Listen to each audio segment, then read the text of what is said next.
El Laboratorio.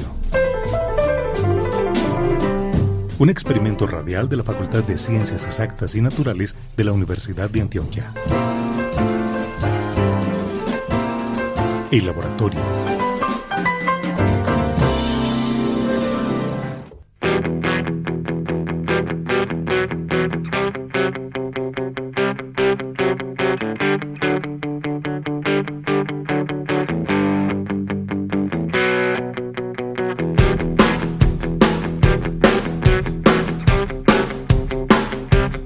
Adelante, bienvenidos al Laboratorio, este experimento radial creado en la Facultad de Ciencias Exactas y Naturales que se presenta por la emisora cultural de la Universidad de Antioquia en su sistema de radio educativa. Estamos dando comienzo a este programa correspondiente al domingo 21 de septiembre de este año 2025, saludando como hacemos semanalmente a todos los amigos quienes nos acompañan desde hace ya más de 14 años en este aperitivo de humor y ciencia que traemos cada domingo antes del mediodía, donde traemos, novedades, noticias, comentarios, entrevistas, cosas que nos llaman la atención y que tienen que ver con ciencia. Y nos acompaña siempre musicalmente algún intérprete o conjunto musical, como es este caso en este domingo con el tema Campanas en la Noche, interpretado por Los Tipitos. Saludamos entonces también a nuestros compañeros que hace tiempo que lamentablemente no podemos contar con ellos en la mesa de trabajo, pero buscamos de todas maneras que nos apoyen, que nos envíen colaboraciones. Y como siempre hacemos, recordamos que nos pueden escuchar a través de las distintas frecuencias que conforman el sistema de radio educativa, que nos permite llegar a cualquier rincón del departamento de Antioquia, a lo largo y a lo ancho, y también en diagonal, como solemos decir, y quienes pueden escucharnos por la señal en internet desde el portal de la Universidad de Antioquia, y también quienes pueden asomarse al canal del colectivo Químico Media en YouTube. Hoy tenemos bastante material, por lo cual, una vez cumplida esta parte de los saludos afectuosos que hacemos cada domingo, es importante que abramos la sección de efemérides. Efemérides en el laboratorio. 21 de septiembre se reconoce como el Día Internacional de la Paz. El 21 de septiembre de 1756 nace John Loudon McAdam, creador del asfalto. 22 de septiembre del año 1791 nace en New Winton, al sur de Londres, Michael Faraday, físico y químico británico, conocido principalmente por sus descubrimientos de la inducción electromagnética y de las leyes de la electrólisis. Los experimentos de este físico y químico inglés contribuyeron en gran medida al conocimiento del electromagnetismo. Es importante recordar, siempre hacemos cada año, que Faraday, con todo lo que hizo, fue un autodidacta y, por ejemplo, descubrió en 1825 el benceno, pero, como decíamos, su trabajo más importante fue el descubrimiento de la inducción electromagnética, una de las claves para el desarrollo del motor y de la dínamo. Además, ideó las leyes de la electrólisis y la forma por la que la electricidad pudiera usarse de forma práctica en los hogares, todo eso siendo autodidacta. Faraday fallece el 25 de agosto de 1867. 23 de septiembre de 1846, Johann Galle y Heinrich Louis Arrest encuentran a Neptuno a solo 1 grado de diferencia del lugar asignado previamente. 23 de septiembre de 1939, muere en Londres Sigmund Freud, creador de la teoría del psicoanálisis. 24 de septiembre de 1511 nace Louis Servet, quien publica La restauración del cristianismo, el cual contiene la primera descripción rigurosa del sistema circulatorio pulmonar. 24 de septiembre también, pero del año 1852, se hace la demostración de un invento, el dirigible. El dirigible es probado por primera vez en un vuelo entre París y Trèbes. Esta aeronave semirrígida llevaba instalada una máquina de vapor ideada por Henry Giffard, capaz de hacerla volar a 8 km por hora. Se trataba del primer vuelo impulsado por una máquina del que se tiene noticia. En 1858, Giffard patentó un inyector también de vapor que se usó ampliamente en las locomotoras y que le hizo rico. Él, quien toma la decisión de suicidarse en 1882, cede su fortuna para fines humanitarios y también de investigación. 25 de septiembre de 1725 nace Nicolas Cugnot, ingeniero francés militar, quien diseñó y construyó el primer automóvil de vapor. 25 de septiembre de 1956 entra en operaciones el primer cable telefónico transoceánico del mundo que conectaba Terranova y Escocia mediante cables coaxiales. 25 de septiembre de 1973, la segunda tripulación de la estación espacial Skylab regresa a la Tierra luego de permanecer en ella 59 días. Y por último, un 26 de septiembre de 1980, la Soyuz 38 regresa a la Tierra tras acoplarse a la estación soviética Salyut 6. La nave llevaba la séptima tripulación internacional del programa Intercosmo, en este caso compuesta por un cubano, llamado Tamayo Méndez, y un ruso, Romanenko. El laboratorio. Una vacuna oral contra la pseudociencia.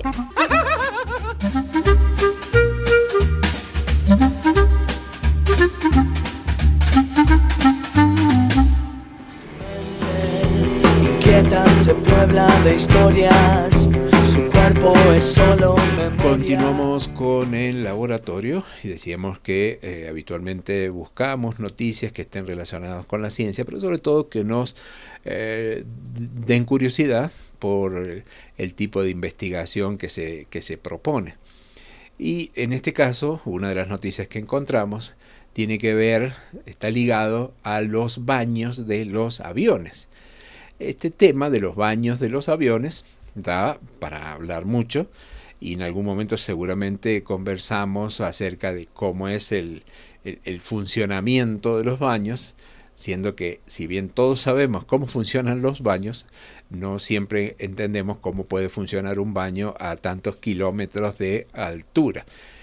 En este caso es una mirada muy interesante acerca de la utilidad que puede tener analizar los baños o las aguas residuales de los baños desde un punto de vista microbiológico y que pueda dar información muy muy importante. Algo que consideramos desde el punto de vista del material de estudio un poco complicado para hablar a esta hora, un poquito antes del almuerzo. Sin embargo, en esta nota que encontramos nos dice que los baños pueden ser un sistema muy muy interesante para analizar lo que se conoce actualmente como las superbacterias.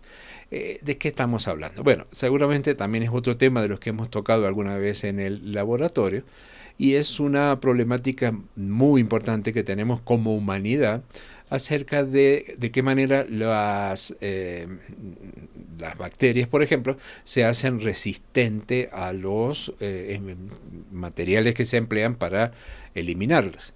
Es decir, no es el problema de que sobrevivan, sino que sobreviven generaciones que se hacen resistentes. Y implica que hay que buscar otras nuevas generaciones, por ejemplo, de antibióticos. Es lo que se llama entonces, o cómo podemos evitar esa resistencia antimicrobiana.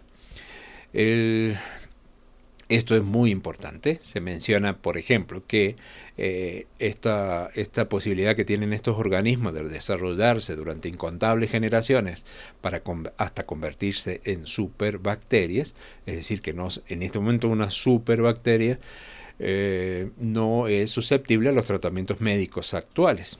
Y hay estudios, indican una cifra muy preocupante para este domingo, que esta plaga de superbacterias podría matar de 40 a 50 millones de personas para el año 2050, o sea, en 25 años, superando incluso la tasa de mortalidad por cáncer.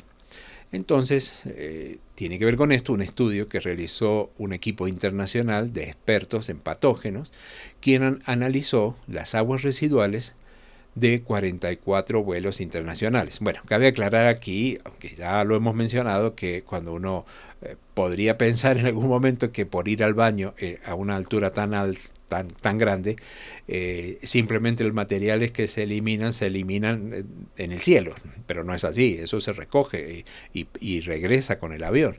De esta manera, estos expertos estudiaron las aguas residuales de 44 vuelos internacionales que llegaron a Australia desde 9 países diferentes.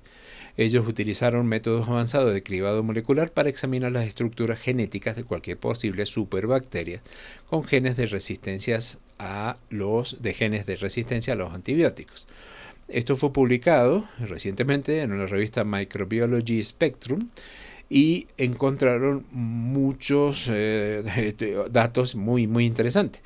En estos pocos viajes, estamos hablando de 44 vuelos, encontraron 9 superbacterias de alta prioridad y resistente a medicamentos como la Salmonella y Staphylococcus aureus. El equipo detectó 5 de las 9 superbacterias de alta prioridad en el estudio de las 44 muestras de aguas residuales y marcó 17 de ellas por contener un gen que aumentaba la resistencia a los antibióticos de último recurso de los que se disponen actualmente. Un hallazgo adicional importante fue que la muestra de agua residual urbana de Australia carecía de ese mismo gen, lo que indica que probablemente provenía de un viaje internacional.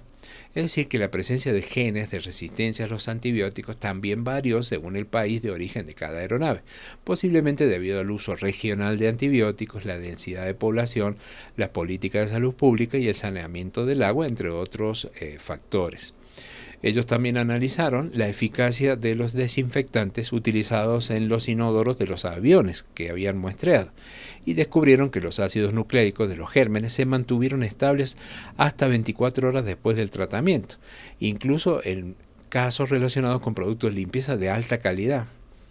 Aunque, como dice el artículo, no es la noticia más alentadora, el resultado es que reveló que las aguas residuales de los aviones pueden seguir siendo una fuente fiable de información sobre salud pública durante un periodo prolongado.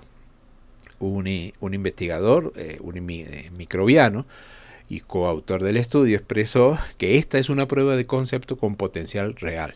Ahora contamos con las herramientas para convertir los inodoros de los aviones en un sistema de alerta temprana de enfermedades para una mejor gestión de la salud pública. Algo para que pensemos la próxima vez que viajemos en un avión y utilicemos el baño.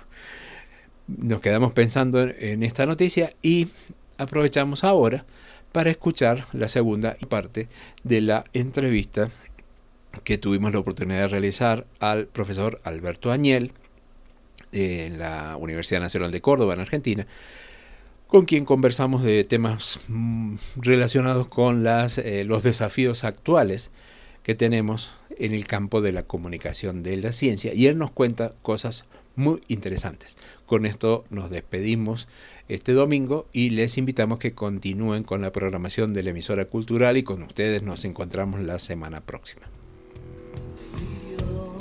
Tremendo ficción literaria, secretos que fueron plegaria. Sí, y hablando de Ticho Brahe, pues no voy a hacer spoiler, no voy a contar todo lo que dice el reportaje, pero es un personaje que a cualquiera que lea un poquito de su vida llama mucho, es muy particular. Y se habla ahí en la entrevista de que él utilizaba un instrumento rudimentario para medir distancias o ángulos. Sí. Y por alguna razón, porque recuerdo que me lleva a un encuentro que tuvimos cuando se organizan los eventos de comunicación de la ciencia, que tuvimos la oportunidad de visitar, no sé cómo se llama, lo que está en la entrada de la Universidad Nacional de Córdoba, que es como un museo, la Plaza Cielo Tierra, sí, eso. Sí. Nos mostraron allá afuera, no sé si eso era del tamaño real de lo que usaba Ticho Brahe. Es una forma de conociendo el instrumento que utilizaba, todavía de llamar más la atención Claro. del visitante, ¿verdad? Sí, sí, sí. Esa plaza sí, sigue Ujú. funcionando. Sí, sí. Sí, sigue funcionando muy bien. Justamente el formato, siempre se habla, porque los museos, viste, que no saben dónde ubicarlo, pero son una forma de comunicación pública de la ciencia. Y, esta cosa de salir del famoso modelo de déficit, ese del comunicador que tiene el conocimiento y se lo da a la sociedad, pero sin, o sea, directamente va en una sola dirección. La sociedad tiene que aceptarlo tal cual se lo dan, y capaz que no les sirve o capaz que no les es útil, o sea, y la sociedad hay que escucharla, tiene que interactuar, tiene que dialogar con el comunicador también. Y este formato no diría un museo, sino como unas exhibiciones, digamos, de alguna manera, ayudan a que el público esté más interesado. Es más, acá cuando se hace la noche de los museos, que se hace una vez al año, es uno de los lugares que más fila tiene, más gente va, porque el visitante no es pasivo, sino que también interactúa con cosas, aprende un montón, puede tocar los instrumentos esos de medición, ese tipo de cosas. Hay guías también con los cuales se puede dialogar. Entonces es un formato, los museos se están adaptando de alguna manera, la mayoría, y creo que ahí en Medellín tienen cosas muy interesantes, por lo que he visto, que tiene ese formato interactivo, ese tipo de cosas, que sale del museo clásico, que es más pasivo. Y este lugar, desde que se creó, tiene un éxito fantástico, está todos los días ocupado, la gente está muy interesada. En Buenos Aires hay uno similar, un poco más evolucionado, que es el centro ¿cómo es? El C3, el Centro de Cultura de la Ciencia, no me acuerdo cómo es, ¿no? Pero el C3 le dicen, que también tiene ese formato, que la gente va y puede aprender ciencia interactuando con distintas cosas, y creo que es una forma muy útil y es muy amena, porque generalmente los museos de ciencias va la gente que le gusta la ciencia, pero no son tan divertidos, o por lo menos no se puede aprender tanto. En este formato creo que sí, y creo que en ese sentido es muy bueno que vayan para ese lado. Como hacen ahí en Claro, Medellín, que vos me contabas lo que tienen ahí, yo entré a los sitios web y fantástico las cosas. No me acuerdo el nombre del lugar, el parque, Parque Explora, exacto. es el Parque Explora, por ejemplo. El Sí. Parque Explora en Medellín y Maloca en Bogotá. Ajá. Ahora lo interesante es que cuando quiere llamar la atención, especialmente de las poblaciones juveniles o Sí, sí, infantes, tal cual. se llama la atención las cosas, nos llama normalmente la atención las cosas de avanzada, las Ujú. tecnologías que Sí, sorprenden incluso a nosotros, los mayores. Sin embargo, también me parece interesante de que un objeto que llama la atención tenga que ver con la historia, por ejemplo, de este personaje claro, tal cual. que vivió hace tantos años, pero digamos es una forma indirecta de acercarse a la historia, ¿no? No es Tal solo cual. ver el último avance en astronomía, sino también Ujú. tener al frente de uno algo que se utilizó en el 1600, no sé. Claro. Es muy, muy, muy bonito, me parece, ¿no? Sí, acá una de las cosas en esta plaza que te comento, hay cosas que están afuera, por ejemplo, que son cosas antiguas. Por ejemplo, un reloj de sol. Después hay no me acuerdo el nombre, pero es un aparato que tiene como un espejo, que es para ver el movimiento de las nubes, que se usaba hace siglos, ya no se usa más. Después creo que hay un péndulo de Newton, ese de las bolas que chocan y que así, pero en gigante, en tamaño gigante. Y todas esas cosas son las que más interesan, que son cosas que básicamente no se usan más, pero sin embargo causa más curiosidad que lo último de tecnología y todo eso. Y volviendo bueno, nos gusta y nos delata nuestra zona etaria cuando empezamos a hablar de cosas tan antiguas, pero hablando Sí, de la tal gente cual. joven, ¿no? De los que Sí, nacieron sin saber de que el reloj, que existía un reloj de sol, de que claro, tal a cual. duras penas el sol los reconoce. Hablando de la actualidad, surgen algunas inquietudes que tienen que ver con el tema que nos convoca sobre la comunicación de la ciencia. Y es una situación realmente muy dinámica, incluso lo que conversemos aquí, cuando lo publiquemos, seguramente ya va a tener una cierta vejez, porque Ujú. seguramente han aparecido cosas nuevas, que Sí. eso es lo que los tiempos, digamos, han cambiado mucho desde cuando nosotros éramos Ujú. estudiantes, ¿no? Y creo que en el tema de la comunicación de la ciencia, para los científicos, para los comunicadores científicos, se presentan desafíos cada vez más frecuentes. Sí. Por ejemplo, no sé cuál, porque en alguna época había muy pocos comunicadores de ciencia. Por Ujú. ejemplo, una pregunta por curiosidad, cuando eras joven, niño, ¿cómo, qué acceso tenías a algo que fuera científico? Y poco, muy poco. O sea, yo era del típico quería que me compraran el juego de química o el microscopio, ese Ya. tipo de cosas. Pero a Pero través de los medios, a través de los medios, a ver, lo poco que había de ciencia venía, que había algo poco, pero venía de las revistas para chicos, ¿no? Bueno, allá no, bueno, yo seguro que las conocé, Anteojito y Villiquen, claro, sí, eran las dos nuestros típicas. pilares. Nuestros pilares, muchas de las cosas, es más, ahora entré a un sitio nuevo que hay en Facebook que es Amigos de Anteojito, no sé qué, para rememorar esos tiempos y Claro. las cosas que traía, porque había mucho sobre historia, Sí, cuando había sí, fechas sí. patrias, pero Sí, también sí. había cosas de ciencia también. Ah, Estaba un personaje que se llamaba Calculín, no sé si te acordás, calculín, claro. que tenía como un libro en la cabeza, así. Sí, Ese hablaba siempre sobre ciencia, eran cosas muy básicas. O el libro gordo de Petete, el por libro gordo ejemplo, Petete. a veces veo videos y el nivel que tenía de explicación científica de algunas cosas era bastante alto, o sea, muy superior al que hay ahora para un chico o un adolescente. Que, Y esas que, cosas que ya no existen, básicamente, claro ¿no? que incluso no tenemos acceso a revistas como la revista No, Lupin, seguramente también, claro, también, sí, sí, que un montón tenía de... mucho, que nos hacía Sí, sí, creer que éramos capaces de hacer cualquier cosa, pero tal cual, sí, nunca las exacto, hacíamos. Y me estaba exacto. acordando también a nivel ya de medios de comunicación, que Ujú, esos programas que cuando éramos chicos no los veíamos porque nos parecían aburridos. Yo creo sí, que había una cosa en el canal 7 de aquel momento, en el sí, canal no sé si era Teleescuela Técnica o algo claro, tal así, cual, sí, sí, que yo tal no lo cual. veía. Bueno, una época no teníamos televisor siquiera, Sí, aparte, sí, pero me parece, o sea, que uno hoy en día diría que bueno sería tener un programa de tal eso cual, donde tal se cual, mostraba cómo funcionaba, me acuerdo, un motor de un vehículo, cómo tal cual, sí, funciona. sí, exacto, sí, sí. Entonces, comparando aquellas remotas y extrañables épocas con la actualidad, Ujú, la sociedad adquiere información científica, es bombardeada todo el tiempo sí, con informaciones, y ahora aparecen unos actores nuevos como son los creadores de contenido. ujú, sí, Y nos lleva a las segundas palabras que antes nunca las habíamos escuchado, que es la infodemia, ¿no? sí, El tal cual. estar en acceso eh, continuamente con información de todo tipo. En ese sentido, ¿cómo miras el tema de la comunicación de la ciencia? ¿Eso exige que se le ingeniarse de algunas siempre formas diferentes de comunicar? Por ejemplo, el libro, Ujú, Ciencia Monstruosa, es un producto de sí, información, pero ujú. ¿cómo sobresalir en esa mar de contenido que circula actualmente? ¿Eso va a Es, alejar a la sociedad de la ciencia, de los científicos?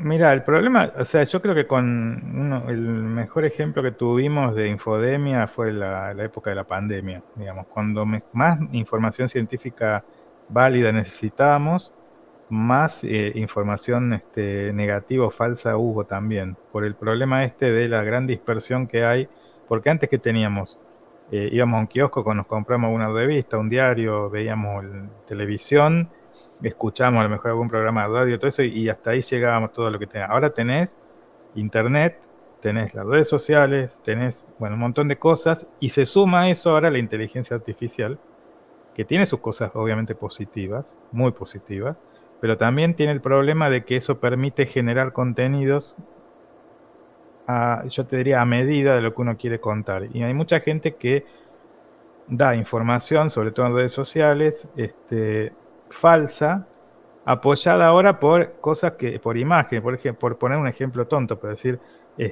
encontraron un dinosaurio vivo no sé dónde y te hacen una imagen, un video que es perfecto. Si no estás muy ducho en encontrar la falla que puede tener todavía la inteligencia artificial, te lo crees. Y así con eso puedes crear un montón de información que va en contra del conocimiento científico, y ir en contra del conocimiento científico muchas veces es ir en contra de la sociedad porque, por ejemplo, lo que pasó en la pandemia, decirle a la gente que no se vacunara, y todas las cosas que se dijeron, apoyada por supuestos expertos que tenían voz. El gran problema que yo vi en la pandemia, que sigo criticando aún, que los medios de comunicación no cumplieron con su papel, porque con esa cosa de tenemos que escuchar todas las voces, invitaban a un científico, un inmunólogo importante, invitaban a otro médico antivacunas totalmente y que tenía, digamos, era mucho más efusivo en lo que contaba, entonces la gente le creía más a ese que al otro, sobre todo cuando hay miedo, temor, las noticias falsas se amplifican más. Entonces, todo ese tipo de cosas, y el gran problema que tenemos es que no tenemos muchos comunicadores de la ciencia formados, ¿tá?, en los medios de comunicación. O sea, yo siempre digo, ¿por qué hay un meteorólogo en el noticiero, hay un experto en economía, uno de policiales? ¿Por qué no hay un experto en ciencia? Tendría que ser un espacio fijo como son los otros, y no lo hay. Y algunos de los grandes comunicadores que teníamos en los medios importantes, como Nora Bar, que estaba en La Nación, que es uno de los diarios que más tirada tiene en todo el país, justamente en la época de la pandemia, como hubo mucha política en el medio, como en todos lados, supongo que hay en Colombia también, con el tema de qué vacuna compramos, a qué país se la compramos, ella defendía con sus conocimientos la ciencia dura, pero iba en contra del pensamiento que había en ese diario con respecto a las vacunas que se compraron, y terminó yéndose. Entonces perdimos un montón de comunicadores en grandes medios, buenos, y entraron otros que no saben explicar nada o no saben nada de ciencia. Entonces creo que está bueno que haya tantas formas de comunicar la ciencia y de expandirla, pero está mal también que cualquiera, en base al anonimato que te pueden dar las redes sociales, puede opinar sobre cualquier cosa. Su cuerpo es solo memoria, es eso que hay que sentir con paciencia infinita, andando las calles ajenas de hombres que al fin le dan pena, campanas en la noche, ruidos de melancolía que esperan, que ella vuelva y me diga, acá estoy mi amor, no existe el olvido, acá estoy mi amor de vuelta, he vencido, no puedes creer, no existe el olvido, mi amor, no existe.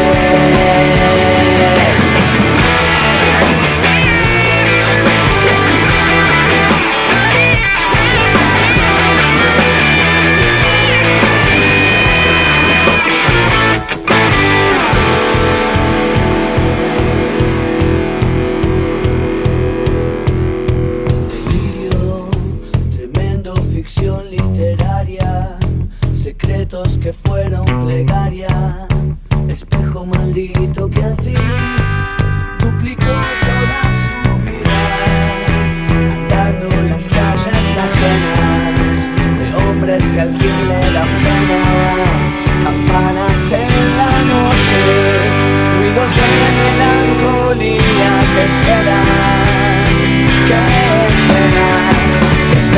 que ella vuelva y me diga, acá estoy mi amor, no existe el olvido, acá estoy mi amor de vuelta, he vencido, no puedes creer, no existe el olvido, mi amor, no existe.